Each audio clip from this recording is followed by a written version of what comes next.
ఆ అనుభవం నుంచి నేర్చుకున్న పాఠాలతో ఒక కొత్త పాలసీని, ఒక డాక్యుమెంట్ను రూపొందించామని నిన్న ముఖ్యమంత్రి చెప్పుకొచ్చారు.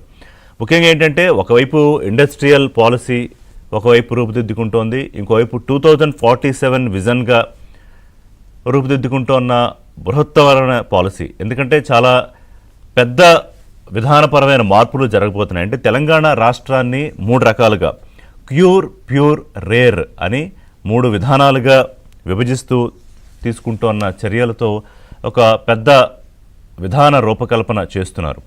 ఇందులో ఏంటంటే అన్ని వర్గాలను, ఇటు మహిళలు, యువత, లేకపోతే రైతులు, అన్ని సామాజిక వర్గాలు, అన్ని సెక్టర్సు అందరినీ అడ్రస్ చేస్తూ, అంటే తెలంగాణ అంటే ఏంటి, అభివృద్ధి, క్రీడలు, వ్యవసాయం అంటే రైతాంగం, లేకపోతే ఐటీ, టెక్నాలజీ, ఈ అన్ని రంగాలు, పరిశ్రమలు, ఫార్మా ఇండస్ట్రీ, వీటన్నిటినీ కలుపుకుంటూ సమ్మిళితంగా ప్రపంచ దేశాలతో పోటీ పడేలాగా. ఇప్పుడు నిన్న ముఖ్యమంత్రి మాట్లాడుతూ మాకు పక్క రాష్ట్రం మరోట పోటీ కాదు, China, Japan, Germany, south Korea, Singapore లాంటి బ్రహ్మాండంగా అభివృద్ధి చెందిన దేశాల సరసన తెలంగాణ రాష్ట్రము, హైదరాబాదు ఉండాలి అనే ఆకాంక్షతో గత ప్రభుత్వాలు విస్మరించిన వాటిని అన్నిటినీ సమ్మిళితం చేసుకుంటూ ముందుకెళ్తున్నామని చెప్పి, ఒకవైపు తెలంగాణ రైజింగ్ అని కాంగ్రెస్ రేవంత్ రెడ్డి సర్కార్ అంటూ ఉంటే, మరోవైపు అవినీతి మయమైపోతున్న తెలంగాణ,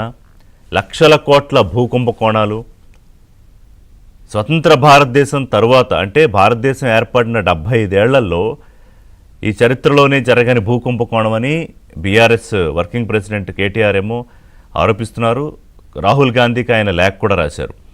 అంటే ఇండస్ట్రియల్ పాలసీకి సంబంధించి ఏదైతే ఒక విధానం ఉందో గతంలో బీఆర్ఎస్ తీసుకొచ్చిందే, ఆ పరిశ్రమల కోసం, అభివృద్ధి కోసం ఏదైతే కొన్ని ఏరియాల్లో వాళ్ళకి ఇచ్చారో ఆ భూములకు సంబంధించి ఇప్పుడు ఈ క్యూర్, ప్యూర్, రేర్లో తీసుకున్న విధానాలు ఏంటంటే ఎక్కడా కూడా ఈ కాలుష్యం వెదజల్లే ఏ పరిశ్రమ అయినా, అది ఏ విభాగానికి చెందిన పరిశ్రమ అయినా కూడా ఈ ఓఆర్ఆర్ లోపల ఉండాల్సిన అవసరం లేదు, ఉండే పరిస్థితి లేదు.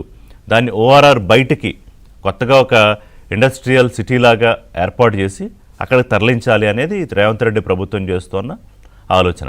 మరి ఆల్రెడీ ఇక్కడ కేటాయించిన ఈ 9,200 ఎకరాల భూమిని ఏం చేద్దాము అంటే వాటిని వేరియస్ కంపెనీస్, అంటే రియల్ ఎస్టేట్ కంపెనీసు, లేకపోతే ఐటీ కంపెనీసు, అదర్ దాన్ కాలుష్యం వెదజల్లే పరిశ్రమలకు సంబంధించి దేనికైనా ఇవ్వడానికి దాన్ని ఒక 30% ఫీతో రెగ్యులరైజ్ చేసి, అంటే ఇప్పుడున్న మార్కెట్ రేటుకు 30%లో కట్టేస్తే అయిపోతుందని. సో ఇక్కడే ఇన్ని లక్షల కోట్ల కుంభకోణానికి తెరదీస్తోంది రేవంత్ రెడ్డి ప్రభుత్వం.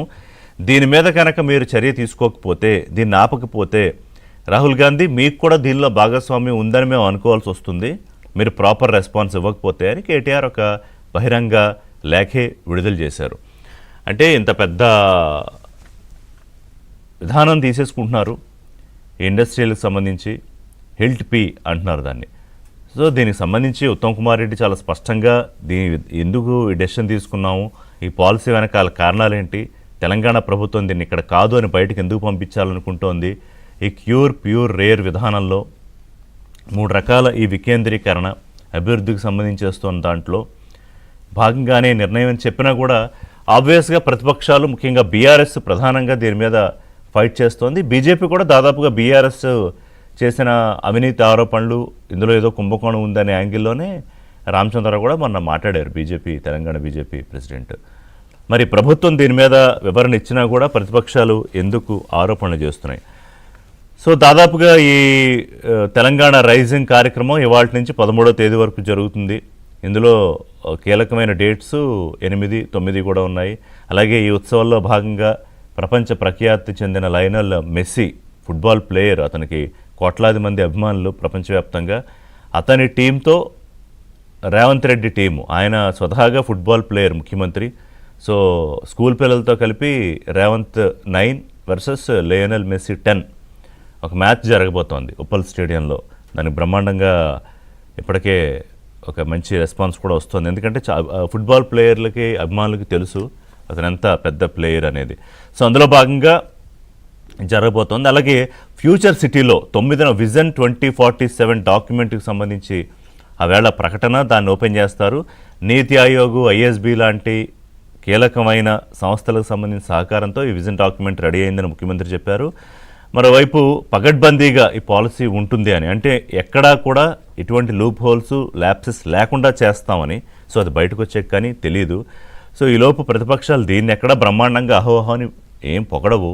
తెలంగాణ అభివృద్ధి జరుగుతుంది రైజింగ్ అన్న కూడా దాంట్లో ఏమి లోటుపాట్లు ఉన్నాయి, లేకపోతే ఏ కుంభకోణాలు ఉన్నాయి, ఎటువంటి అవినీతి ఉందని వెతికే ప్రయత్నమే చేస్తుంది. అందులోనే ఇండస్ట్రియల్ పాలసీకి సంబంధించి కూడా బయటికి తీసుకొచ్చే ఆలోచన చేస్తున్నారు. సో అయితే ఏదైనా సరే ఈ 9,300 ఎకరాలు పారిశ్రామిక విధానం ఈ భూముల విషయంలో ఆధారాలతో కనుక బయటపెడితే అప్పుడు ప్రభుత్వం ఇరుకున పడుతుంది. దానికి సమాధానం చెప్పుకోవడానికి ఇబ్బంది పడుతుందా లేకపోతే చెప్పుకుంటుందా అని. సో ఒకవైపు నాలెడ్జ్ హబ్గా రూపుదిద్దుకోబోతోన్న తెలంగాణ, లేకపోతే విజన్ 2047, ఇది ముందుగా చంద్రబాబు నాయుడు విజన్ 2047 అన్నారు. అంటే జాతీయ వ్యాప్తంగా ప్రధాని మోదీ 2047కి దేశం ఏ రకంగా ప్రయాణం చేయాలి అనే భాగంలోనే బహుశా తెలంగాణ కూడా ప్రత్యేకంగా తన రాష్ట్రానికి ఒక డాక్యుమెంట్ తయారు చేసుకుంటోంది.